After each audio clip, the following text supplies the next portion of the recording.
the phone and the battery ran out.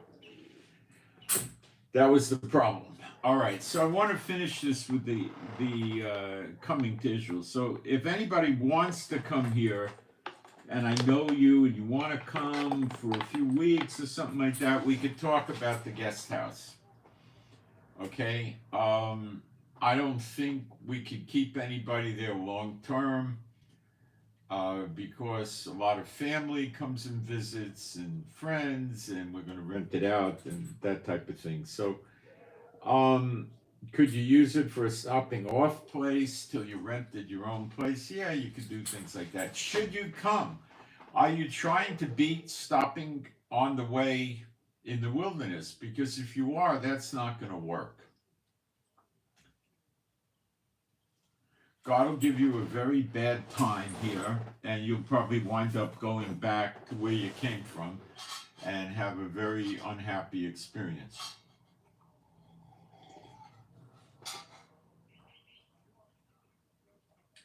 If you just wanted to come for a visit, that's a whole other animal. If you're trying to come for a visit and hope you could fool God and push it over into avoiding the Exodus, no. No.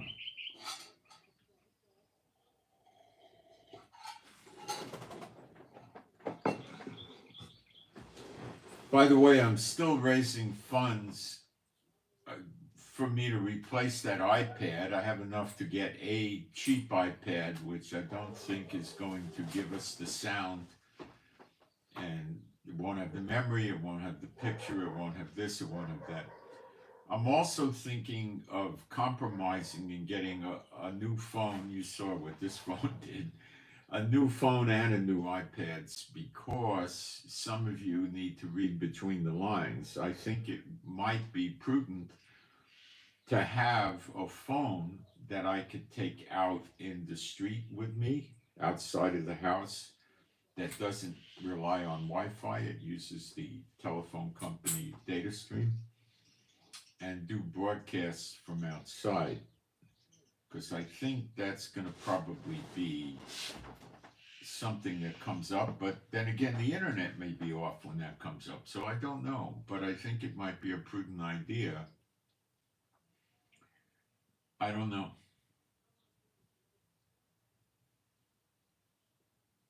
I don't know. I think I went about 2 hours on that video, maybe, and I had 90% charge when I started. So I think the phone works for about an hour and a half, and then the battery is shot. But live streaming just knocks the daylights out of your battery, you know. So if the Lord tells you that you should come, then He's going to give you all the pieces of the puzzle about how to get here and how to do it, the money and so forth. Okay?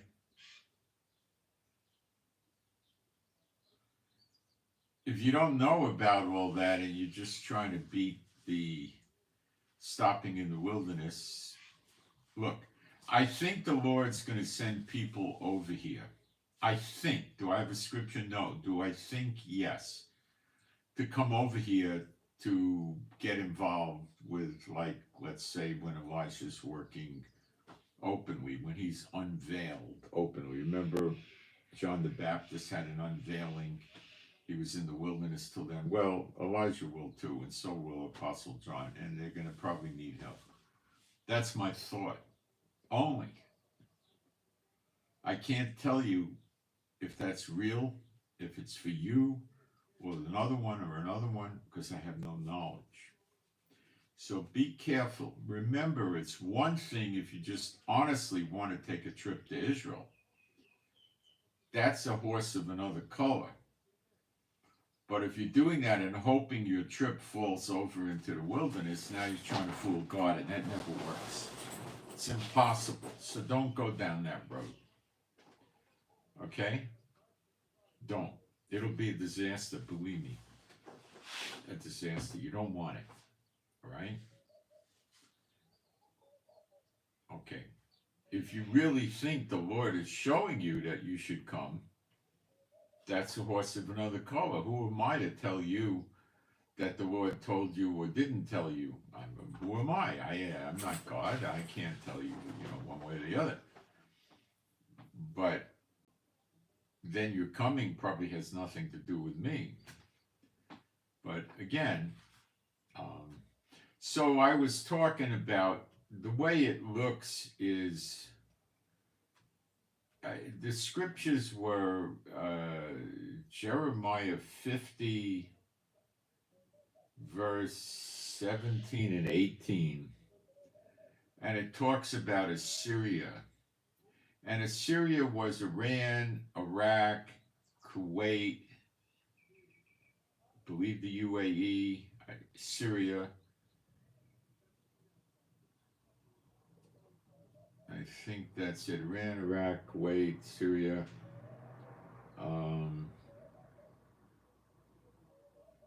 And they're all going to get destroyed by this Nebuchadnezzar, which is the head of America. So I checked it carefully, and I don't know what I was thinking when I said that Iran's going to be in on the attack on America. I don't think so. I think Trump is going to devastate Iran and Iraq and some of these other places. Why Kuwait? Kuwait was recently holding mutual naval military exercises with Iran. That's not a good sign. Now, America has a large base of about 5,000 in Kuwait, but what's that mean? Well, Kuwait gets destroyed, could it be Iran destroys Kuwait? Yeah, but it doesn't seem to read that way. The UAE is in BRICS, so the UAE is trying to walk on both sides of the street like Kuwait. And the UAE has a big American base there. The UAE said they would invest $1.2 trillion in America over 10 years.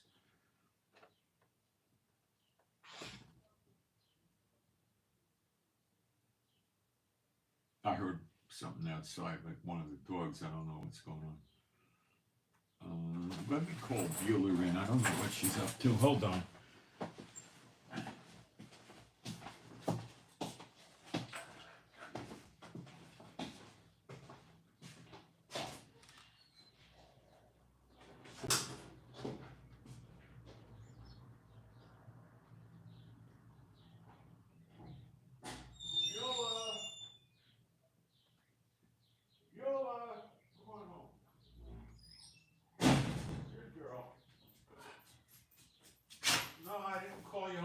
I called you home because I don't know what kind of trouble you were getting in out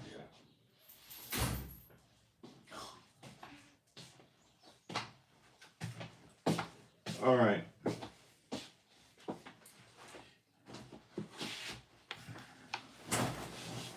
So America's, to the best of my reading it, there's 3 aircraft carriers headed to the Middle East in April.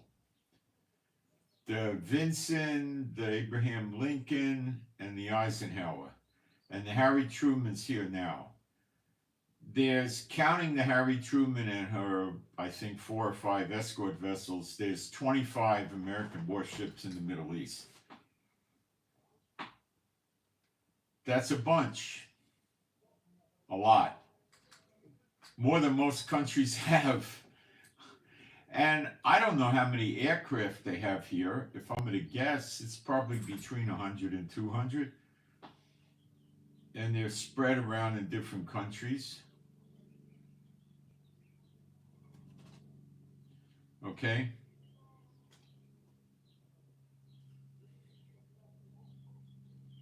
There's 58,000, roughly, American troops in the Middle East. If there's any in Israel, it's probably less than 200. Their advisors, maybe operating Patriot systems and stuff like that, or, not much. Do you ever see American soldiers walking around in the streets here? And no. Do you hear them talking in civilian clothes? No. They're not running around here in America. So these aircraft these aircraft carriers coming are going to typically have at least 4 escort vessels. They might have 6, they might have 4, they might have 5. I don't know. They could go to 8, but 4 would be like a minimal, I think. 3 is even sometimes what they send. So let's go with 4 just to take a cut.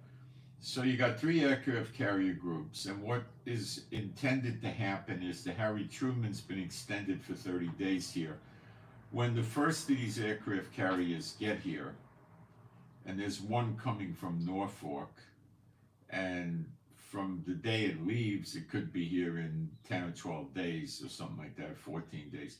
When it gets here, then the Harry Truman's going to pull out and go home to America. Probably get repairs, give the guys leave. They probably get a month off or something like that, you know. So there's not going to be 4 carriers here. There'll be 3. 3 aircraft carriers are going to carry over 200 aircraft. Okay? Depending how they configure it, it could be 240, 245, it could be 210. I don't know which planes they're going to put on there. Okay? And to say 80 per aircraft carrier is pretty realistic. That's 240. But not every single one of them will be a fighter. They'll have AWACS, they'll have refueling, they'll have transport for people, for cargo, various different planes, you know. But the fighters will be, I would say, at least 210 from the 3 aircraft carriers. Now you got to add in the escort vessels, which generally are capable of launching 64 missiles each, destroyer and missile cruiser. They have 16 tubes, so they can run it a few times. It's 4 times. And they could always get more missiles from an ammunition ship or pull into a port. And they have 16 tubes. So if you've got, you got the 25 here now, probably 24 of them can launch missiles, and then you're going to bring in another 12. That's 36 boats that can launch 16 missiles at a time, plus over 200 attack aircraft, plus the aircraft that's already here on the ground, plus what Israel brings to the party, plus what the UK brings to the party. You're talking about massive firepower hitting Iran.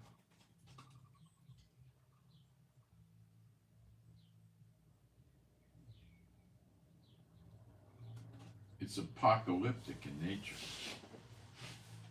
Now, they're also going to hit Yemen, and they're going to keep hitting Yemen till they get ready to hit Iran. So what's going to happen in Yemen is they're hitting it every day, and every day their capability goes down a notch, down a notch, down a notch.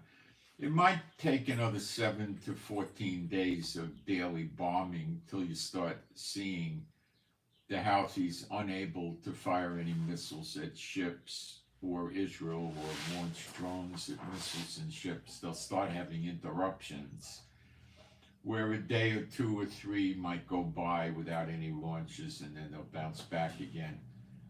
Yesterday, the Yemen people were saying that the explosions in Yemen were stronger than they were before, so that means larger bombs are being used. Okay? More destruction, probably to get underground facilities. Okay? Yemen is Edom, and it'll be a wasteland, devastated. Iran will get devastated. But it's also called Assyria, and it's called Elam in Jeremiah 49. And Elam is composed of pieces of Iran, probably Iraq and Syria. Yesterday, we bombed right at the edge of Damascus. So we're bombing daily Syria, Gaza, and Lebanon now.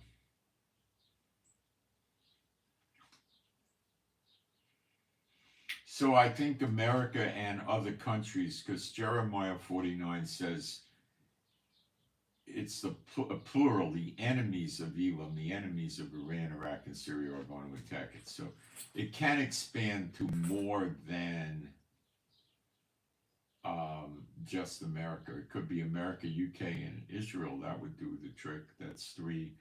Italy might join in, maybe Germany. I don't know who else. I don't know.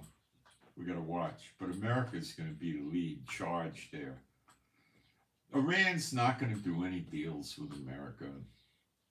Iran doesn't even want to go into negotiations. Typically, they'd go into negotiations with America and then drag things out. Okay? And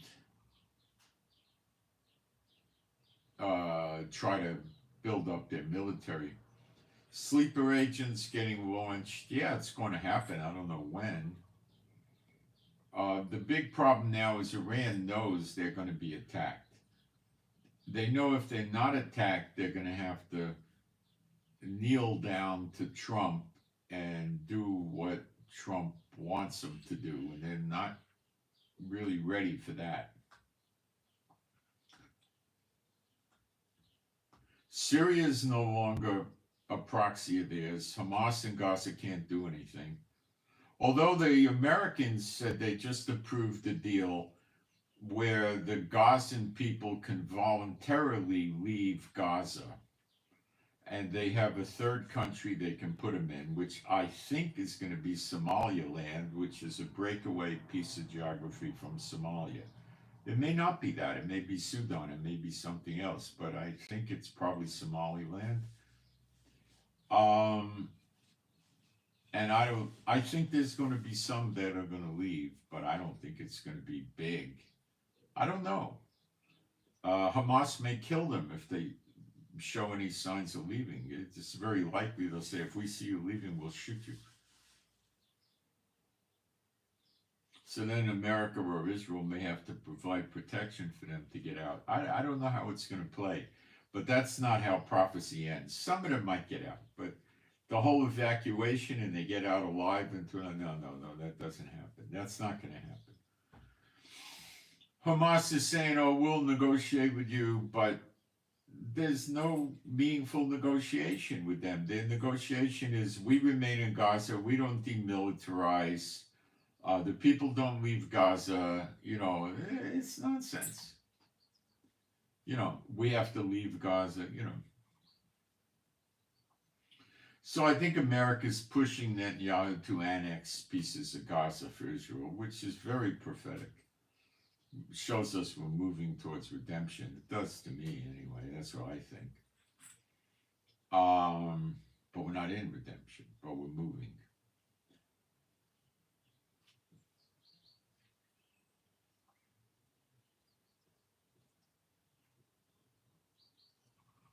So yeah, this could be the end of Yemen and the end of Iran. I think it is.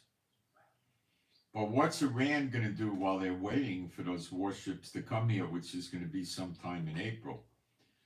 Two of the warships are on the East Coast, but they were, there for resupply, replenishment, repairs, and all that. So they might be leaving in the next 2 or 3 days, or even today or tomorrow. I don't know. And the other one was in the Asia Pacific area, and it's got to have to change course, and that's going to be a long trip. I think it would be at least 2 weeks, if not 3 weeks. So it's going to be, I would say the second and third week in April, they'll probably start showing up, as a guess. What's Iran going to do in the meantime? I don't know. Russia's still up to their eyeballs fighting Ukraine. They're not going to do much. China's too far away. China made a deal with Saudi Arabia to get oil, so it sees that the Iran is going down the tubes, and it's not worth fighting for it because they could get the same thing from Saudi. So why fight for it? Fighting can cost you billions and billions of dollars. Why bother? North Korea won't do anything. Belarus, no.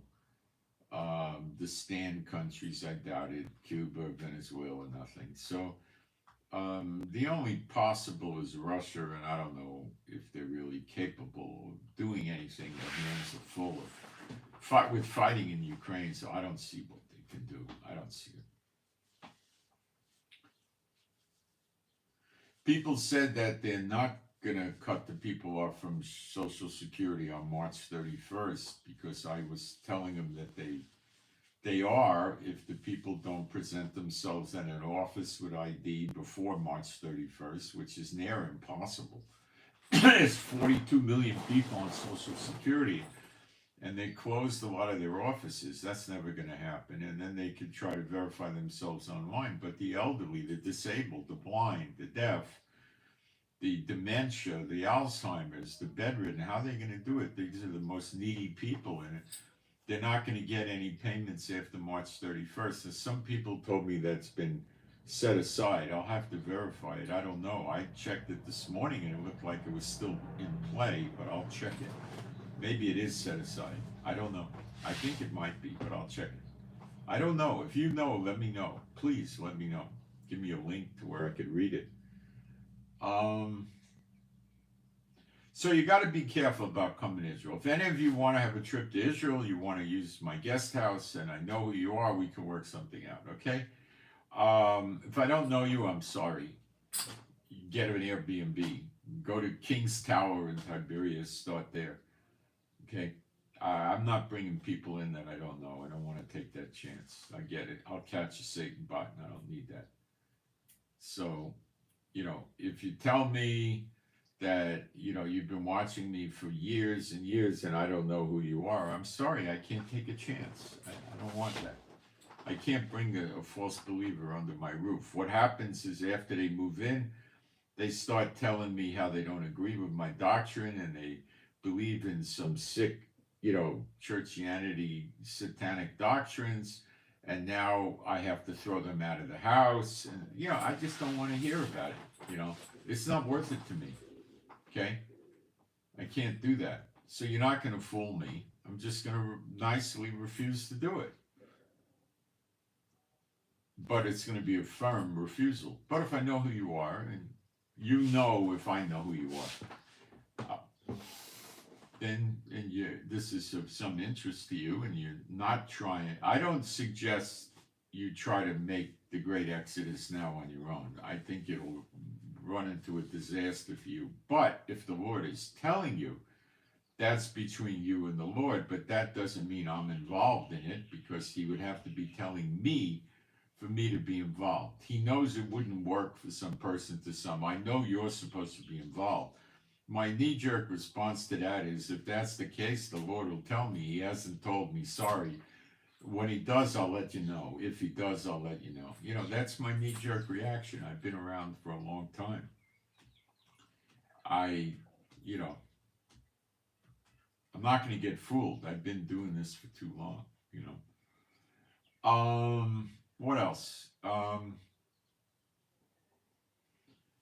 So what's going to Iran do between now and when the warships come in? Are they going to do nothing? Are they going to try to pull a move in Syria using Iraq? Are they going to try to pull a move against Kuwait or Bahrain or Qatar or UAE or Saudi Arabia? Or I don't know what they're going to do. Oh, Turkey is part of this. I'm sorry. Turkey is also part of this Syria that's going to get hit. So America might hit Turkey. Trump just recently said we're not selling Turkey F-35s. They're a national security risk. So Trump realizes that Turkey is a Muslim majority country in several Arab leagues. Now, the Arab League, with 22 member states, did come about with a decision that all their members should break relations, military and diplomatic, with Israel. Military and diplomatic and economic, every relation with Israel. And that would include Saudi, UAE, Lebanon, and, Iran, Iraq, and, the usual cast of characters, okay? Jordan, I believe, is in it. So they may cut all economic relationships and any other kind. Or they may ignore it. I don't know what they're going to do yet. I believe Turkey's in it too. So that pushes us more towards the Zechariah 12 siege, the blockade, doesn't it? And I put that up on my Telegram this morning. So that takes us closer to the Zechariah 12 siege, which is like a blockade. Nothing in, nothing out. Okay? Got it? All right. So that's what I got today. Please, if you're using Patreon or GoFundMe, try to switch to PayPal. It's much easier for me to get the money into Israel. I'm still trying to raise more funds for the iPad, and I may get another phone as well so I can work from the street, which might be important in the coming days. And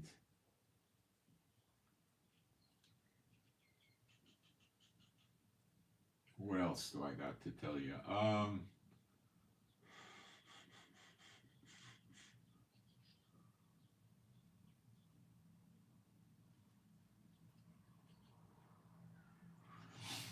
That's about it. Gaza's trying meekly and feebly to launch missiles at Israel. It's not working. And Lebanon too, it's not working. Nothing coming out of Syria or Iraq or Iran.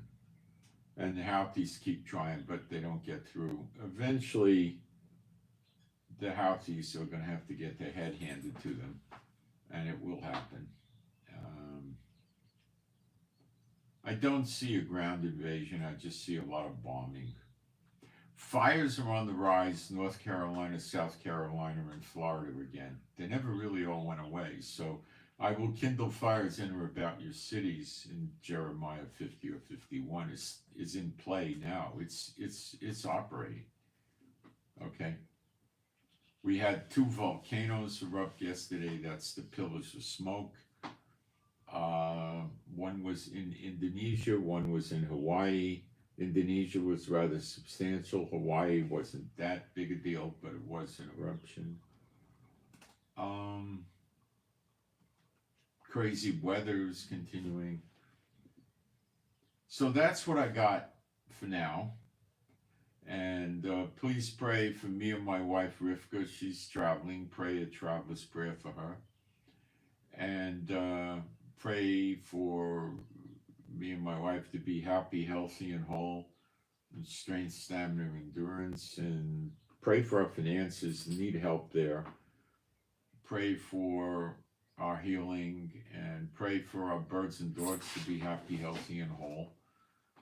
And pray for the peace of Jerusalem. And if you are going to come here in the guest house, I have to tell you, I can't pick you up at the airport. I don't drive anymore. Too old. And it's 2.5, 3-hour trip. And I highly, highly, highly recommend you use a taxi, which is probably going to be $120. But I don't see you getting off with jet lag and trying to navigate the buses. That's going to be a disaster. And you can't get here by train, so you have to just bite the bullet, okay? And I would probably not be able to run around with you and go sightseeing. I might be able to do some local stuff with you, but I'm not going to be able to go to Jerusalem or Tel Aviv or Eilat or any of that stuff with you, okay? So I got the responsibilities. These live streams take about 6, 7, 8 hours a day. Add in extra hours for updating Telegram and figuring out what's going on, and that knocks me out. And I do this every day, so I don't have the ability to right now take off and run around Israel with you. Okay, now as events unfold in the future, some of you know more about this than others do. That's why I'm thinking about having a phone, because then I'm going to have different duties from the Lord. Okay, and enough said on that. And I send my shalom to, I got the supermarket called me up again and put me through the grill on why I never got my groceries the second time. And then they, for a second time, told me they were going to give me a full refund. And the guy in the letter put in, "You won." So I don't know what they did, but I'm supposed to get my order later today, and let's hope it comes. Pray that I get it. I need food. I'm out of a lot of food. I waited 2 days or 3 days, whatever it was, to get that delivery, which never came. And that was for Thursday. Now I'm waiting to Sunday, so I'm going to have to hoof it up to the little store if I don't get anything from them. But the little store doesn't have the big variety of the massive supermarkets, so I can't get everything over there. I got what to eat here, and I've been using sandwiches that get delivered, and they're delicious, and Chinese food delivery to get through this gap.